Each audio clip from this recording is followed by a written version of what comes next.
Plate की गई। Samajwadi party और नेताजी के बारे में भारतीय जनता पार्टी की समय समय पर भाषा क्या रही है वो छिपा नहीं है, और नेताजी ने कई ऐसे कदम उठाए हैं जहां लोकतंत्र को बचाने का काम किया। उस समय बताओ भारतीय जनता पार्टी की भाषा क्या थी।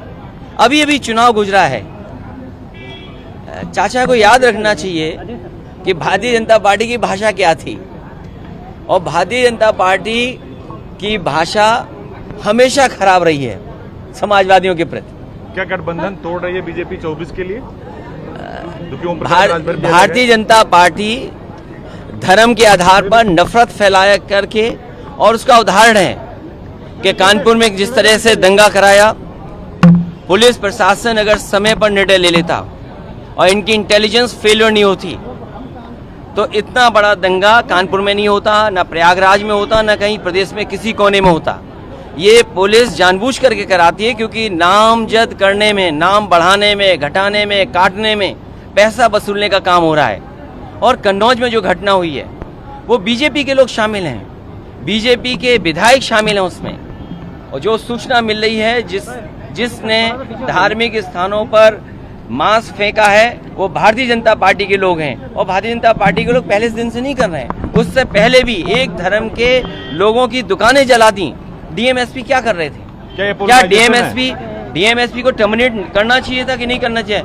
अभी हटा दिया गया है, फिर बहाल करके कहीं अच्छी पोस्टिंग दे देंगे क्योंकि उन्हीं के सारे पे सब कुछ हुआ है। ये पोलराइजेशन है, 24 की तैयारी है क्या? अगर ठोस कदम उठाए होते उस समय जब अयोध्या में मांस फेंका गया था, उस समय जितने लोग पकड़े गए हैं जिन पर एनएसए लगा है वो भारतीय जनता पार्टी के कार्यकर्ता हैं।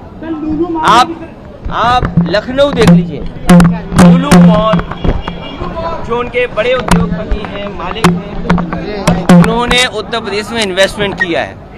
आप जब इन्वेस्टमेंट मांगते हैं और इन्वेस्टमेंट लाने का प्रयास करते हैं तो आप उनकी खातिरदारी करते हैं, मेहमान नवाजी करते हैं, आप उनका स्वागत करते हैं। क्या आपने समय समय पे जो इन्वेस्टमेंट मीट की है उसमें क्या उद्योगपतियों को स्वागत नहीं किया आपने? और स्वागत कर करके उन्हें क्या सुविधा दे सकते हैं वो सुविधाएं दी गई, उसके बाद इन्वेस्टमेंट हुआ। ये समाजवादी सरकार के समय का इन्वेस्टमेंट है जो ऑनगोइंग और कंटिन्यू में इन्वेस्टमेंट रहा, इसीलिए बीजेपी के लोग जानबूझ करके फैला रहे हैं। बीजेपी के लोग चाहते नहीं है। देखिए, सवाल नवाज का नहीं है, मुझे तो यहाँ तक किसी ने जानकारी दी है कि बीजेपी के लोगों ने ट्रेन किए हैं कुछ ऐसे लोग, ट्रेन कर करके, जिससे कि धर्म और जाति के आधार पर लोगों को लड़ाया जा सके। अगर किसी ने ट्रेनिंग दी होगी तो भारतीय जनता पार्टी ने। आखिरकार इतना बड़ा इनके पास अधिकारियों का और इंटेलिजेंस का इतने बड़े लोग हैं, आखिरकार क्या कर रहे थे वो? इंटेलिजेंस क्या कर रही थी आपकी?